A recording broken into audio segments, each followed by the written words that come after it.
Welcome to Week 1, introducing the canonical Gospels and the critical study of these Gospel narratives. The objective of Week 1 is to understand what is the genre of the Gospels and how they are studied with the tools of contemporary critical New Testament scholarship. We'll be reading chapters 1, 12, 11, and 2 and 3 from Strauss. In our lesson, we'll have a discussion of the kind of writing that the Gospels are and what this means for understanding who Jesus is. And in the second part of the week, looking at the critical tools used to interpret the Gospels in modern scholarship as historical and literary texts. In our discussion forums, we'll have a discussion, first of all, concerning the Gospels as ancient biographies and the implications of this for understanding the person and work of Jesus. And in the second part of the week, concerning the practice of historical methods of study in reading and comparing the four canonical Gospels. Who is Jesus? Identifying the man from Nazareth. There is more than one Jesus. There is the textual Jesus of antiquity, that is, the several canonical and extra-canonical presentations of him. There is the earthly Jesus of the first century, the man who spoke to Peter and Judas. There is the so-called historical Jesus, or rather the competing modern reconstructions of him. There is the Jesus of church history and tradition, or rather the numerous religious conceptions of him through the ages. And then there is Jesus as he is now, in his post-mortem existence, the risen Christ, whom many claim still to encounter in any number of ways. Jesus is not one, but many. I simply observe that, for those with certain religious convictions, the divinity manifested in Jesus of Nazareth cannot be reduced to that historical figure, so the question of how people might come to know that divinity is all the more complicated. Dale Allison. Talk about God, and people may or may not listen. But if you mention Jesus, you're sure to get a reaction. For some people, Jesus is a wise teacher of moral lessons. For others, Jesus is the founder of a compassionate philosophy of social generosity and inclusivity. For others still, Jesus is a fiery eschatological prophet, proclaiming a message about divine judgment and the coming of salvation. While there is truth in all these possible portraits, none would offer a plausible explanation for the kind of devotion given to Jesus by his first followers, nor the religious faith that arose in his name, carried on throughout 2 millennia since his life as an itinerant charismatic wonder worker. Even in Jesus' own day, he sparked controversy regarding his identity and the significance of both his actions and his teachings.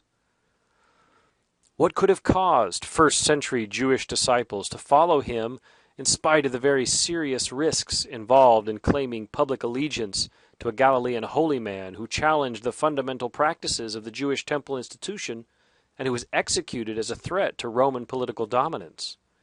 What's more, what could have made it possible for his movement to continue once he was in fact crucified, shamed and naked, and his brutalized body was displayed as a warning to other would-be prophets and messianic contenders?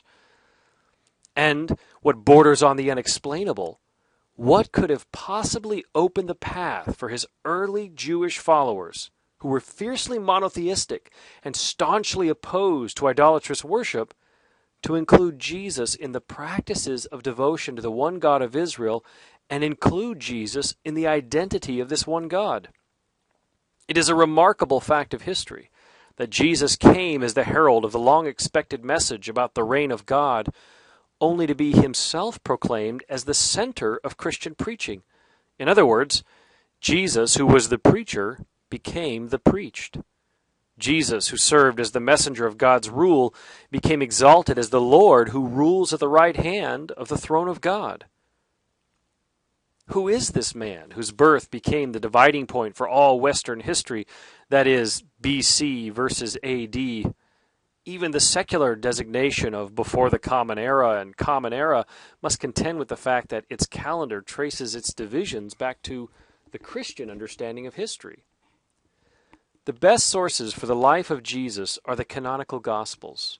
This is both a historical and a theological claim, as these documents are theological histories or historical theologies of a certain community, the church. That is, these Gospels intend to portray actual space-time events in the life of Jesus of Nazareth, but they are far from neutral accounts.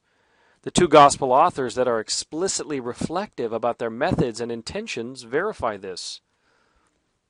since many have undertaken to set down an orderly account of the events that have been fulfilled among us, just as they were handed on to us by those who from the beginning were eyewitnesses and servants of the word, I too decided, after investigating everything carefully from the very first, to write an orderly account for you, most excellent Theophilus, so that you may know the truth concerning the things about which you have been instructed.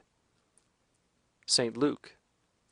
Now Jesus did many other signs in the presence of his disciples, which are not written in this book.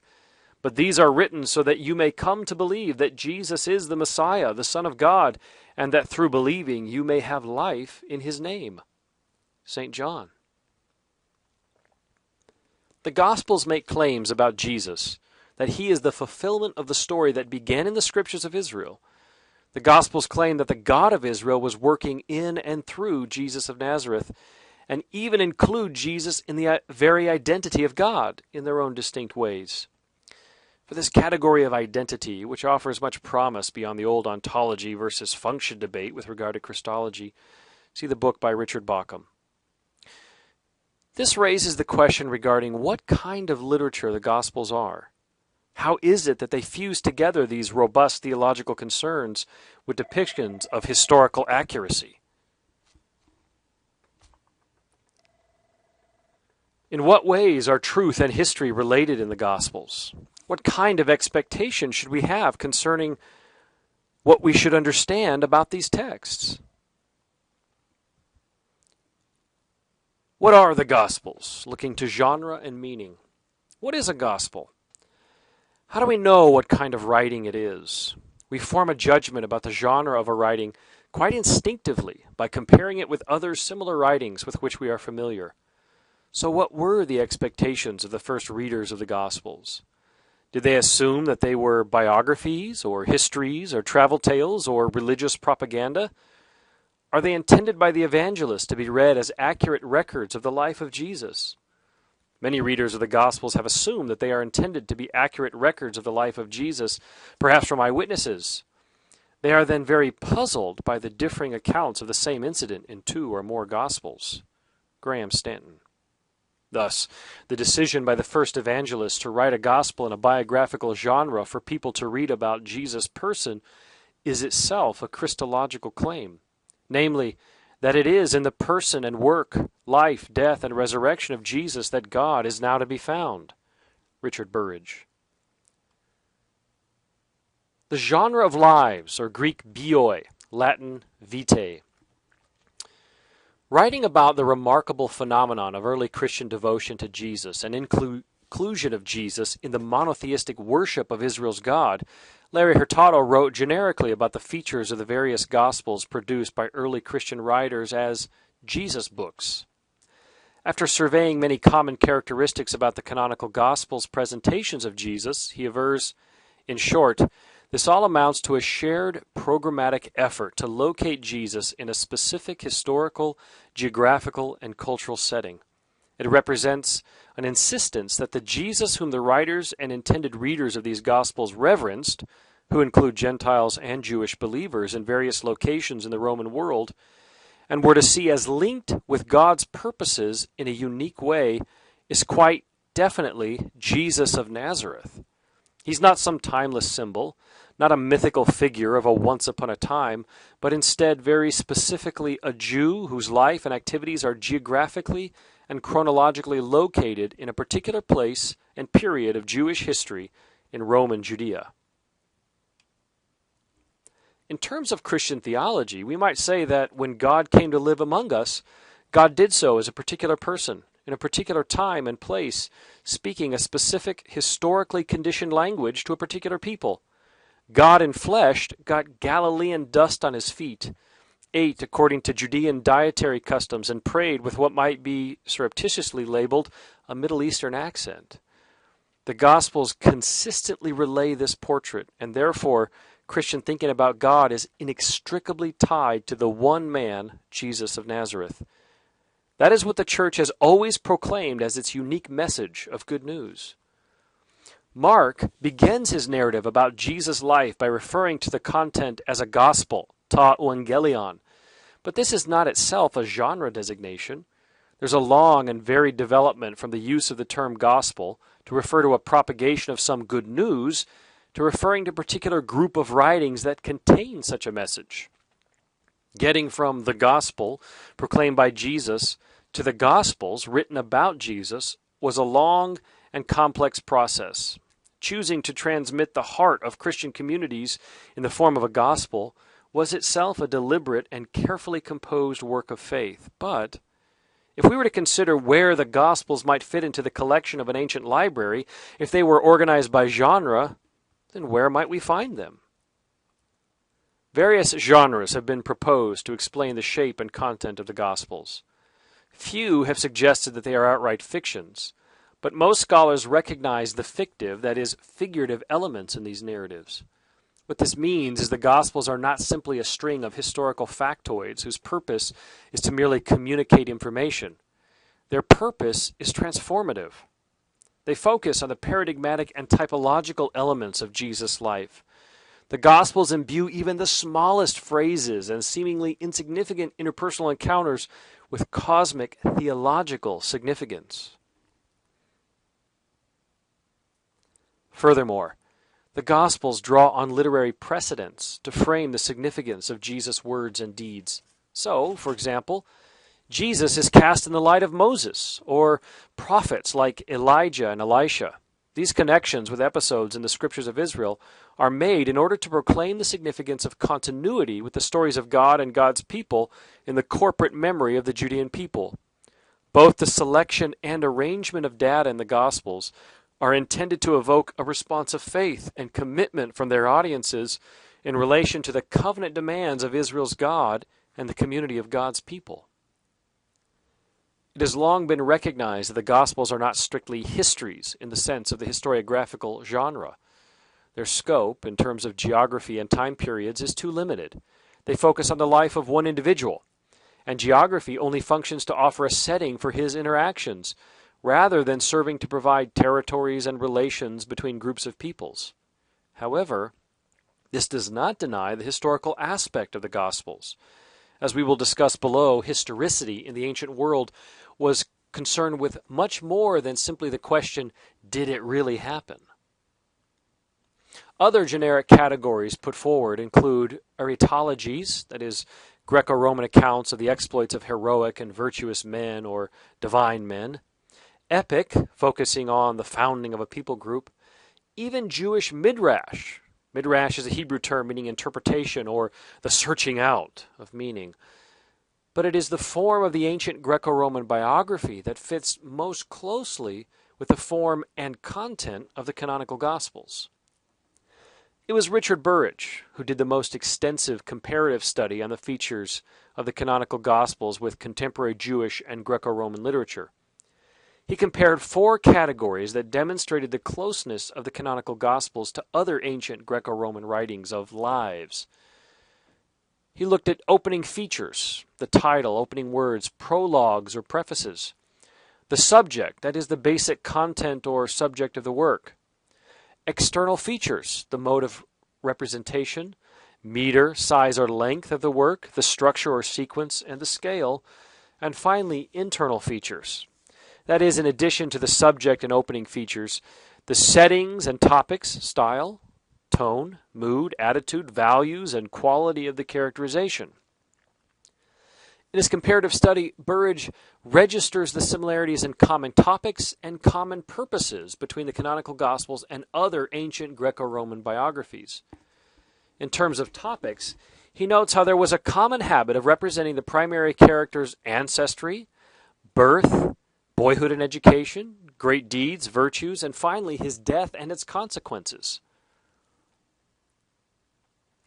With regard to the common purposes, he registers encomiastic, that is, praising a character, exemplary purposes, being an example for others, informative, having entertainment value to preserve memory, being didactic, that is, for the purpose of teaching an audience, and finally, the purpose of being apologetic or polemic, that is, defending a character or correcting false ideas. These common features indicate that the Gospels focus on presenting the very person of Jesus, presumably to communities that already have faith in him, and to renew that faith by portraying proper discipleship and promote Jesus as the pattern for imitation. They have an ethical and moral dimension to their salvific proclamations. Through these narratives, the identity of Jesus is inextricably linked to the identity formation of the community. The Gospels invite their audiences to participate in the narrative by entering into the commission of announcing the kingdom, following Jesus on the way of obedience toward God, and bearing witness to the future that has been inaugurated through Jesus' Spirit-empowered ministry and will be fulfilled at Jesus' second coming. By comparison, we can see how one of the most prolific authors of the ancient genre of bioi, Plutarch, explains his method and motivation for choosing episodes. He writes, "In writing for this book, The Life of Alexander the King, I have before me such an abundance of materials that I shall make no other preface to beg my readers not to complain of me if I do not relate all of his celebrated exploits, or even one in full detail, but in most instances abridge the story. I am writing not histories, but lives, and a man's most conspicuous achievements do not always reveal best his strength or weakness. Often, a trifling incident, a word or a jest, shows more of his character than the battles where he slays thousands, his grandest mustering of armies, and his sieges of cities. Therefore, as portrait painters work to get their likenesses from the face and the look of the eyes in which the character appears, and pay little attention to other parts of the body, so I must be allowed to dwell especially on things that express the souls of these men, and through them portray their lives, leaving it to others to describe their mighty deeds and battles."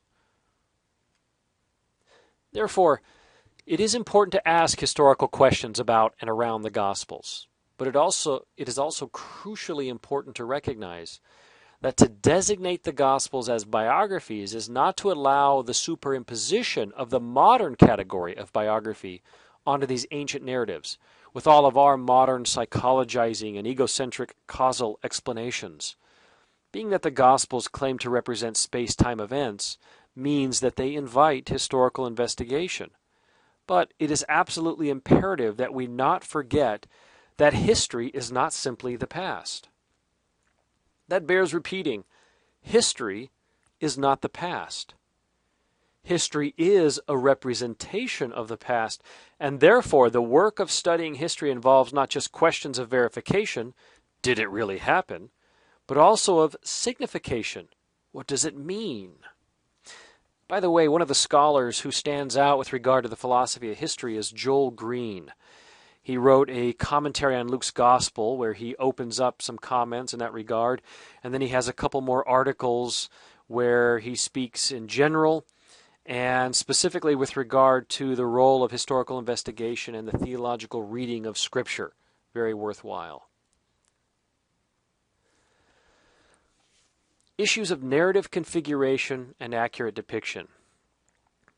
The Gospels are simply not understood if one fails to appreciate their fundamental salvation historical direction, which presupposes the promise history of the Old Testament equally narrative in character.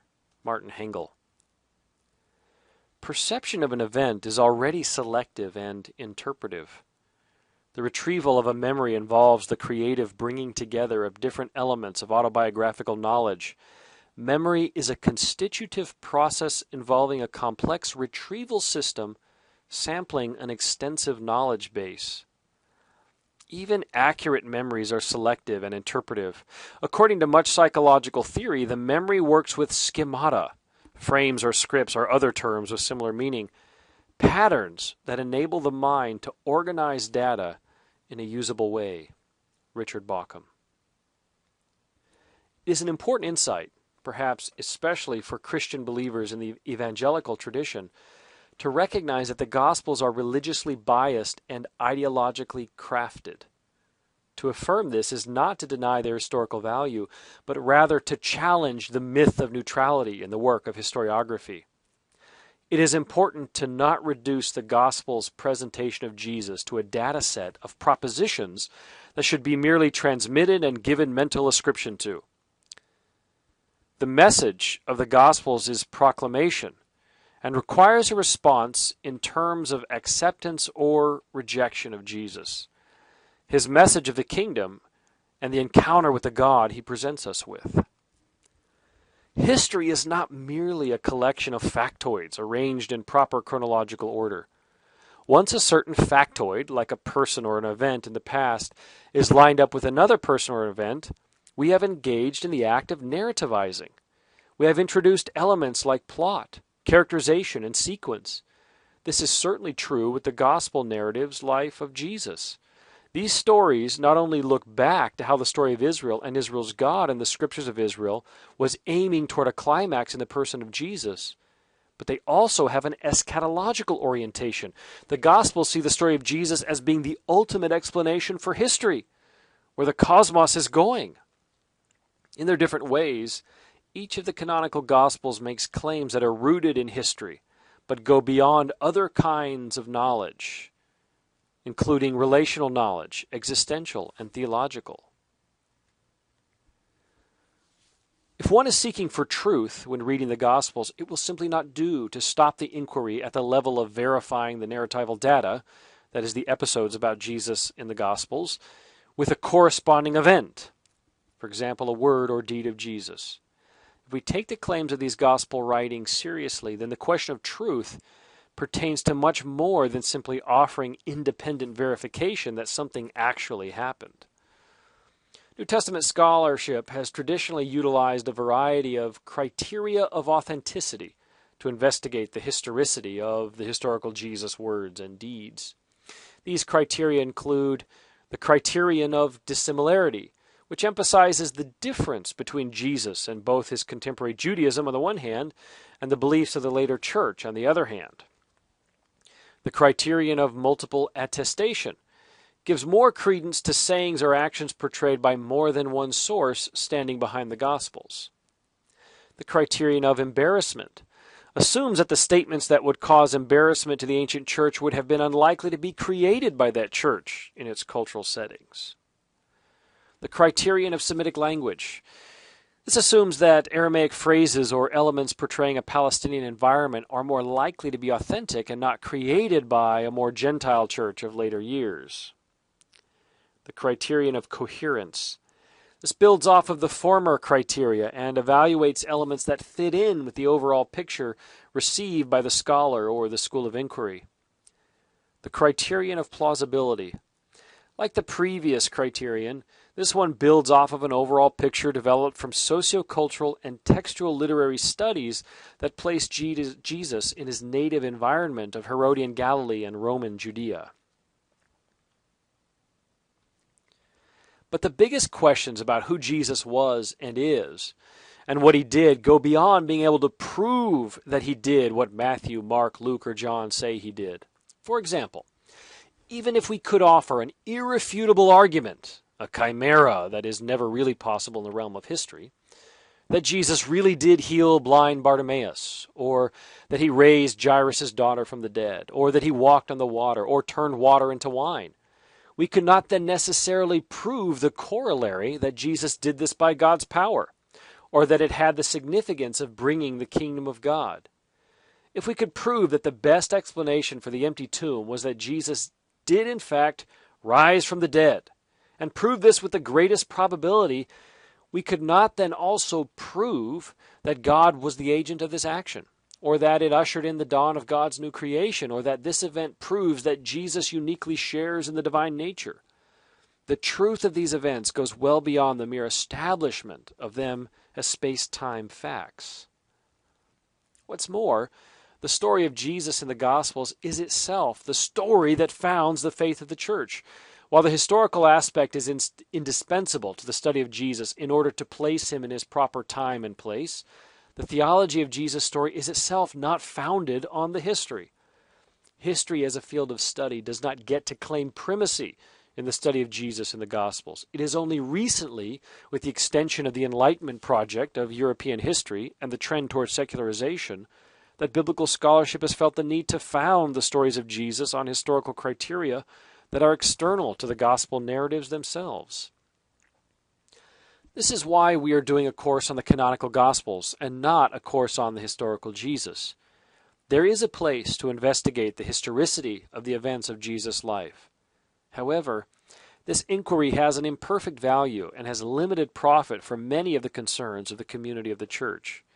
Because there is no neutral vantage point from which one can view the life of Jesus, it is not preferable to replace the canonical Gospel stories of Jesus with a story reconstructed by a modern scholar or school of thought.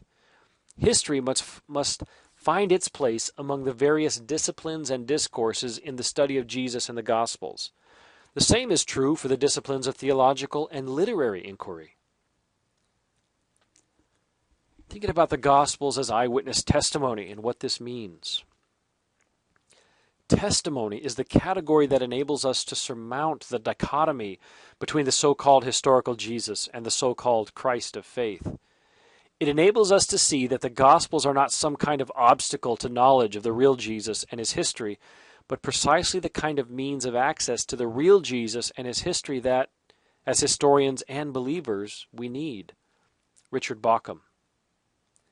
The Gospels of Matthew, Mark, Luke, and John emerged from the early Christian mission through the Mediterranean world, a mission spearheaded by Jesus' eyewitness apostles and their associates who were involved in the preservation and dissemination of the tradition about him. Our earliest evidence about these four Gospels associates them with the names of one of these apostles or apostolic associates in the original mission. This is how they were passed on in the churches. But these handed-down books were not set aside as encased relics in those churches. In the growing absence of the preaching of Jesus' earliest representatives, and as reliable oral traditions of his words begin to fade into uncertainty and a want of authentication, the written depictions of Jesus' life, words, death, and resurrection contained in these Gospels increasingly formed the life, preaching, and mission of a church which recognized their power and majesty. Charles Hill. There's a heated ongoing debate regarding the eyewitness value of the Gospels. What has become the standard assumed view amongst many New Testament scholars is that each of the Gospels is anonymously written, with the author ascriptions by Matthew, John, Luke, and Mark being later additions. Due to the pervasive influence of form criticism and its assumption taken from folktale studies, the authors of the Gospels were perceived to be passive editors who did little more than collect the free-floating stories about Jesus' life and teaching and arrange them in a generally cohesive manner. Later, with the rise of redaction or editorial criticism, the authors were again perceived as deliberate shapers of their source material, but still perceived as part of an anonymous later generation of Christian believers who are now molding the Jesus tradition to meet the needs of their respective communities. It is supposed the apostles' eyewitness testimony may be buried within the layers of editing, and with it the authentic Jesus of history, but this data was buried too deep and close to unrecoverable with any amount of certainty. In church tradition, the names of the four evangelists carried the weight of apostolic authority. Matthew and John were identified as part of Jesus' closest followers among the 12. Mark was associated with Peter, the lead apostle. Luke associated with Paul, among others.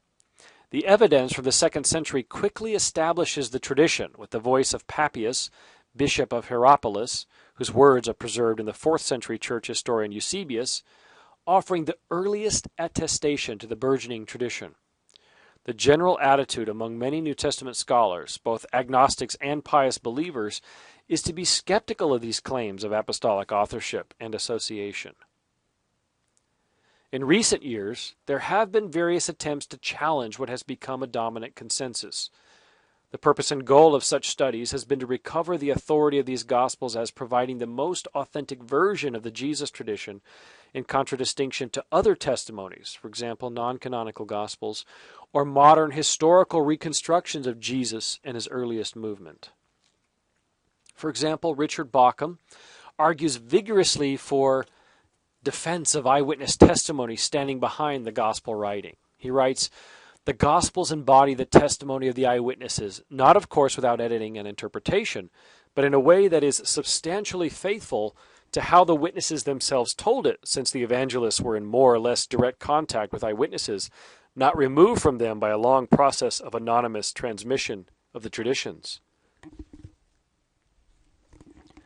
Bauckham launches his investigation following the work of Samuel Burskog, who argues that the Gospels are witnesses to the oral history of the Jesus tradition.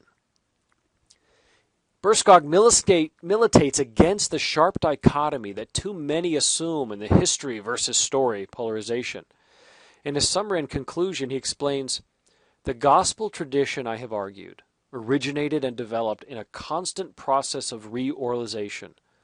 The early Christians tested and supplemented that synthesis, creating and elaborating oral and written forms of discourse through a subtle interaction between the unique historic event of the past and shifting circumstances of the present.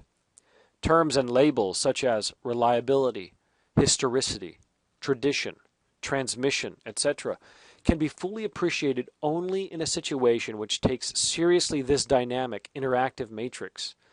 Just as we need to move away from a one-sided attention to the influences of the enthusiastic, interpretive, and narrativizing forces of the early Christians, we also need to avoid stripping history from a serious appreciation of the strong engagement and the vivid memories of those who were there, who saw it happening, and communicated their observations and experiences to others. The truth of the matter, even historical truth, resides nowhere else but in that dialectical synthesis between history and story." So we can see that Burskog does not deny the inevitable role of the subjectivity of an eyewitness as a storyteller. In fact, he embraces it and pursues precisely this point of intersection between memory and schema to explain how the earliest Christians preserved and transmitted the Jesus story to later generations. However the merits and limitations of these studies by Burskog and Bauckham are judged in the ensuing debate, they certainly remind us that the old quest for an objective, bias-free point of view is misguided and misinformed. The world simply does not work that way. The historical evidence is simply not that kind of data. Other attempts to reclaim the historical value of the Gospels seek to understand them as participating in the social memory of a group preserving authentic representation. Tom Thatcher has pursued this line of thought specifically with regard to John's Gospel. Likewise, James Dunn has argued that the focus on inquiry should not be tied up with the perennial questions of what actually happened, but rather it should attempt to account for the initial impact of the memories of Jesus among his followers. These inquiries are ongoing and promise to at least move the conversation forward past the idling of the old debates about criteria, kernels versus husks, and the assumed corrupting memory of the church that divided the historical Jesus from the Christ of faith.